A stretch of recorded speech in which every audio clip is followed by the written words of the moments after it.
Domingo que é instituído por São João Paulo II, no ano 2000, na missa de canonização de Santa Faustina Kowalska, aquela que teve as revelações da Divina Misericórdia e que Nosso Senhor disse que ela seria como que a secretária da sua Divina Misericórdia, encarregada de que todos conhecessem o que é a misericórdia de Deus e também pudessem confiar nela. São João Paulo II, não só sendo um conterrâneo de Santa Faustina Kowalska, também foi um dos grandes que não só experimentou e conheceu a Divina Misericórdia, mas também foi um grande propagador. Tanto é que no ano 2005 ele falece na madrugada do domingo da Divina Misericórdia. Ele foi celebrar essa misericórdia já estando no céu, já estando junto com o Nosso Senhor e com a Santa, que é sua conterrânea, Santa Faustina Kowalska. E a mensagem da Divina Misericórdia, uma das coisas fundamentais é a confiança que nós temos que ter em Deus. Quando nós conhecemos o que é a misericórdia de Deus, como ela age em nossa vida, o que tem que nos fazer é dar uma grande confiança, nos levar a um total abandono nas mãos de Deus. Quando nós desconfiamos de Deus, quando nós temos medo de sua ação, receio do que Ele pode fazer, é porque no fundo ainda não conhecemos a sua misericórdia e também no fundo, por não conhecer, também não confiamos ainda como deveríamos confiar. Quando se fala de misericórdia, Santo Tomás ele fala que aquele que é misericordioso, ele teria como que dois sentimentos dentro de si. Primeiro, um grande sentimento e depois, se ele pode, uma grande ação diante daquilo que ele viu. Aquele que tem misericórdia, ele faz própria a dor do outro. Aquilo que o outro precisa, aquilo que lhe falta, aquilo que o oprime, o aflige. Aquele que é misericordioso, ele faz aquele sentimento como se fosse seu. Seria como que fosse uma miséria de coração. Seria essa a construção da palavra, uma das interpretações que se tem. Aonde aquilo que é miséria do meu próximo, eu sofro no meu coração como se fosse minha. Sofro a dor do meu próximo como se fosse própria. Muitas vezes, o que nós podemos ter como misericordiosos, a maioria das vezes é isso. Eu simplesmente posso sentir a dor do meu próximo, mas muitas vezes não posso sanar aquilo, não posso resolver. Mas a vontade que o misericordioso tem é de não só trazer aquela dor para si, mas também de resolver aquela carência, aquela miséria que tem, ou aquilo que oprime. Ou tirar aquilo que oprime, ou dar-lhe aquilo que lhe falta. Muitas vezes a nós, seres humanos, não compete fazer isso. Agora, porém, em Deus, esse segundo movimento, que é o que esse sentimento me leva a fazer, Deus pode fazer com perfeição. Sendo Deus onipotente, aquele que pode todas as coisas, o próprio da misericórdia de Deus não é só como que sentir uma certa dor por aquela miséria que eu passo, mas também Ele pode dar aquilo que me falta. Isso é o próprio da misericórdia. E a grande confiança nossa na misericórdia de Deus tem que ser essa. É muito comum em Deus colocar uma oposição entre justiça e misericórdia. Deus é justo, Deus não pode ser misericordioso. Só que isso é entender errado a Deus. É colocar uma dualidade em Deus, dividir Deus em dois, colocar uma falsa dialética, uma falsa oposição entre justiça e misericórdia. Quando nós falamos da justiça de Deus, é quando Deus ele vai me dar aquilo que eu mereço, de acordo com o que eu fiz. Isso seria justiça. Só que até a justiça de Deus, ela tem um ato de misericórdia como base. Até a misericórdia de Deus, ela brota de um ato misericordioso de Deus. Nós falamos do modo que Deus nos trata, segundo aquilo que eu faço, segundo aquilo que eu vivo, mas o fato de existir, o fato de viver, o fato de ter uma vocação, tudo isso é misericórdia de Deus. Por que misericórdia, Padre? Porque nós não merecemos isso. Um ato de justiça é quando eu recebo aquilo que eu fiz por onde para receber. E nós não fizemos nada para existir, não fizemos nada para merecer viver, para merecer ter os dons que nós temos. Então, a própria existência é um ato da misericórdia de Deus. Essa medida que Deus coloca do que é justo, do que não é, ela tem como raiz um ato de misericórdia. Então isso tem que fazer com que nós não temamos a justiça de Deus. Esse Deus que me fez existir do nada, me deu existência do nada, isso já brotou de um ato da misericórdia de Deus, um ato gratuito, não foi justiça. A justiça de Deus, ela vem já toda revestida da misericórdia de Deus, a tal ponto que se eu recebo um castigo, uma consequência, uma punição por um ato que eu fiz, por um sentimento que eu tive, por uma omissão que eu cometi, isso também é misericórdia de Deus. São Paulo fala de que quando Deus nos trata com castigos, é sinal de que nós somos filhos, porque o Pai assim trata o seu filho. O Eclesiástico vai dizer de que o pai que ama o filho não poupa a vara. Então, até ser um castigo é um ato de misericórdia. Por quê? Porque Deus, com esse ato que Ele está fazendo, Ele quer trazer um grande bem para a minha alma, que é o fruto da correção, o fruto de uma conversão, frutos de santidade. Então, aquele que teme os castigos de Deus, aquele que teme o que Deus pode fazer, como que o peso da mão de Deus, não vê a Deus como Pai, vê a Deus como um juiz, e aí não vai encontrar a misericórdia de Deus. Eu tenho que olhar para Deus e saber, o primeiro em Deus é a grande misericórdia de ter me dado a vida. Como pode ser que esse que me deu a vida, agora vai ser tão severo comigo? Se Ele está fazendo isso, ou permitindo isso, é porque vai tirar muito fruto para a minha alma. E se essa existência não é suficiente para mim, temos que olhar a redenção de Cristo. Um Deus que depois de me criar, e eu tendo pecado, a humanidade tendo ofendido a Deus, Ele é capaz de enviar seu Filho único, Deus, a assumir uma natureza humana, assumindo a forma de um escravo, morrendo por mim na cruz, ficando na Eucaristia para estar comigo, deixando os sacramentos. Como pode ser que eu tenha medo de um Deus desse? Como posso duvidar do que Deus vai fazer para o meu bem agora, se Ele foi capaz de dar o seu próprio Filho para sofrer tanto por amor a mim? Então, olhar as provas do amor de Deus por nós é contemplar a misericórdia de Deus. Quando nós tememos, quando nós reclamamos, é porque nós estamos deixando de olhar para tudo que Deus me deu sem que eu mereça. A questão é que nós existimos, começamos a pensar que a vida é nossa e que agora eu tenho, digamos que, direito a certas coisas. Cada respiro que eu dou, cada pulsar do meu coração é gratuito. É porque Deus é misericordioso para comigo. Então, se nós vemos assim, nós vivemos num total abandono, numa total confiança em Deus. Agora, se não é assim, se eu começo a me ver como uma pessoa que tem direito a exigir certas coisas de Deus, não sei aceitar realmente nada. Tudo que acontecer, eu vou ver como, não, eu não mereço isso, eu não posso passar por isso. Não só estou me achando como que digno de tudo que eu vivo, como que mereço as coisas que tenho, mas também estou perdendo a visão sobrenatural de que de um mal Deus vai tirar o bem, de que tudo concorre para o bem daqueles que amam a Deus. A pessoa que vive com essa visão é uma pessoa que conhece a misericórdia de Deus. A mensagem a Santa Faustina Kowalska, Deus pedia que os homens conhecessem a sua misericórdia e pudessem confiar na sua misericórdia. A Santa Margarida Maria Alacoque, que é a devoção ao coração de Jesus, ele fala que o seu coração é um oceano de misericórdia, onde os pecadores devem mergulhar e ali encontrarão todos os tesouros que precisam para a sua vida.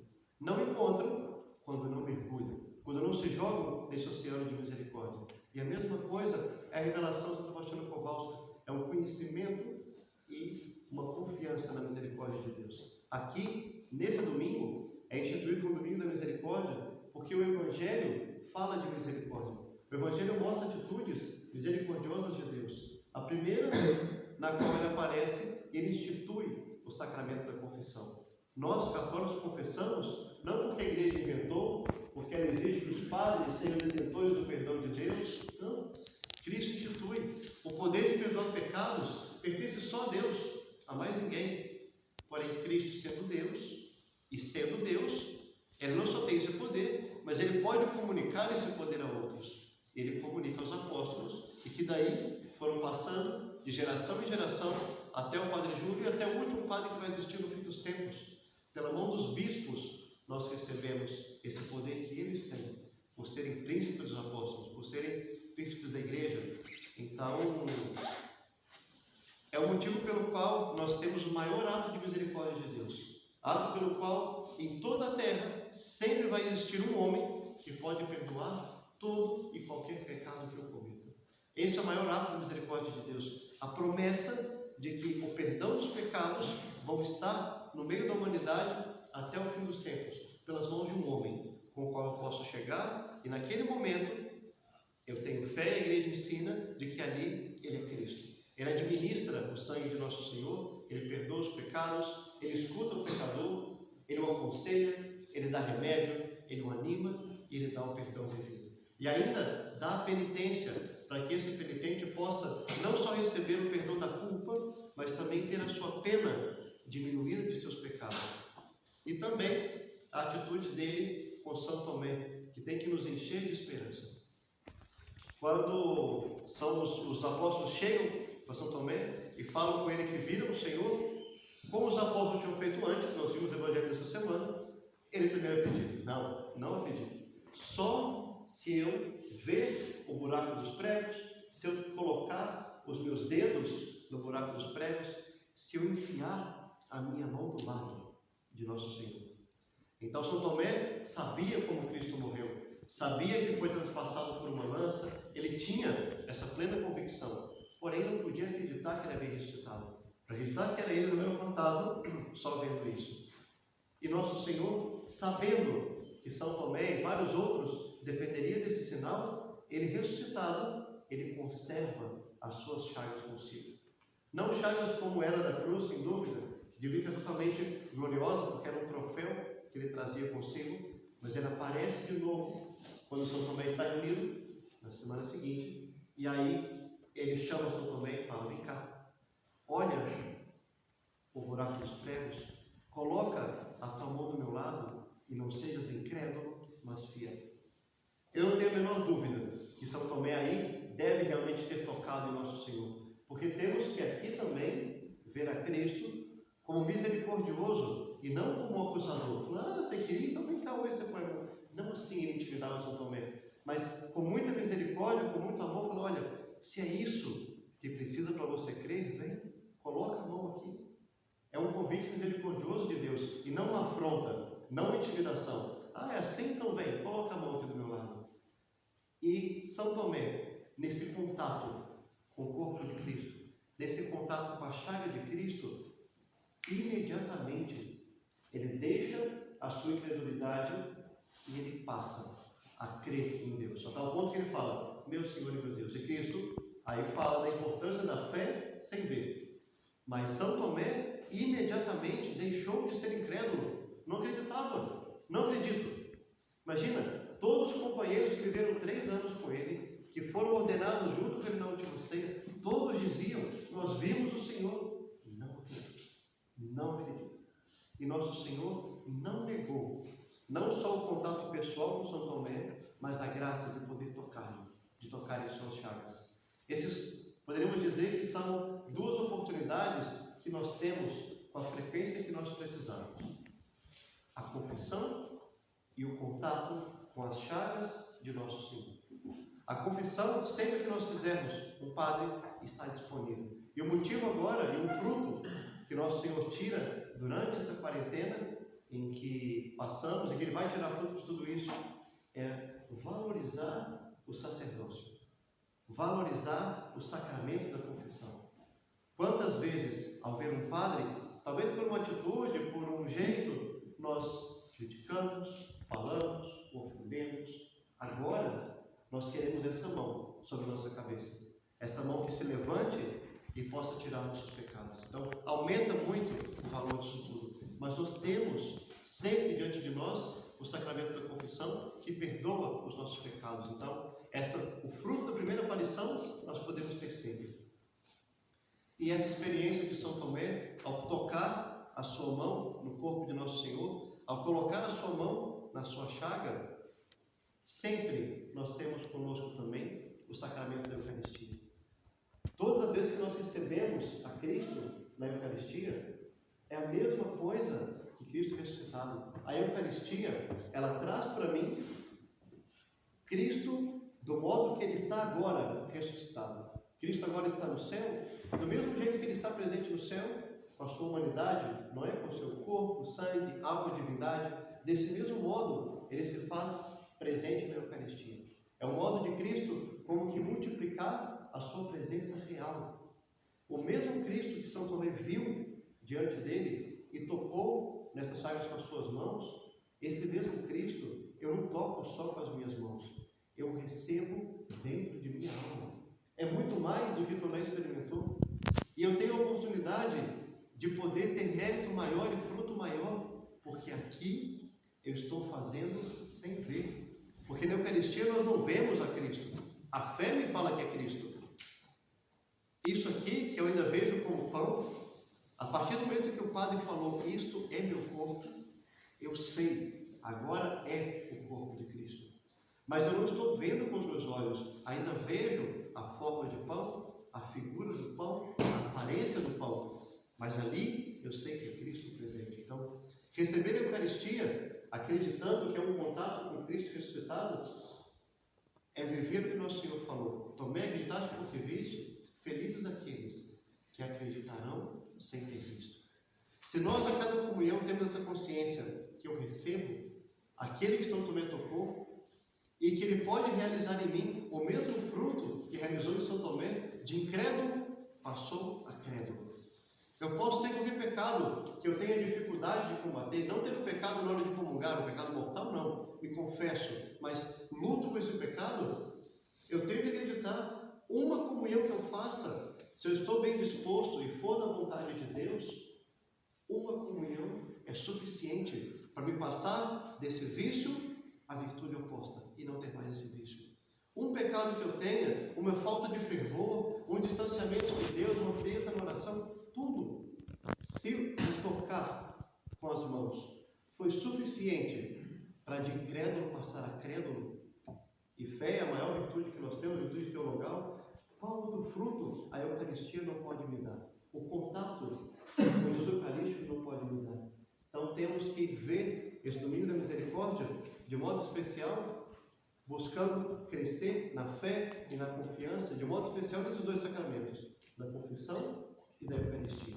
E se eu vejo um Deus que é capaz de perdoar todo o pecado, se eu vejo um Deus que é capaz de deixar seu corpo e sangue para o mundo, e nele pode dar tudo o que eu preciso, o que eu vou temer nessa vida?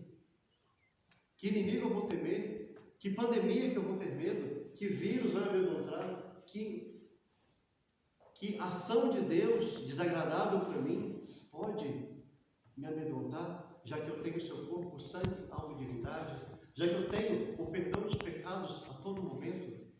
A pessoa que vê assim, ela sabe, qualquer adversidade que venha é um bem para mim, porque ela vai me fazer crescer.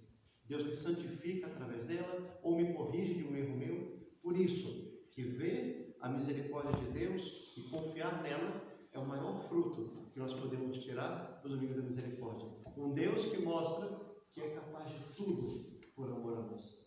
Vamos pedir a Nossa Senhora nesse dia, também a São João Paulo II e Santa Faustina Kowalska, essa graça de um conhecimento profundo da misericórdia de Deus, ou seja, do amor de Deus por mim e do que Ele é capaz de fazer pela minha felicidade. E uma grande confiança de que tudo o que acontecer em minha vida vai ser a mão de Deus buscando a santidade e a salvação da humanidade. Que eles possam nos alcançar essa graça.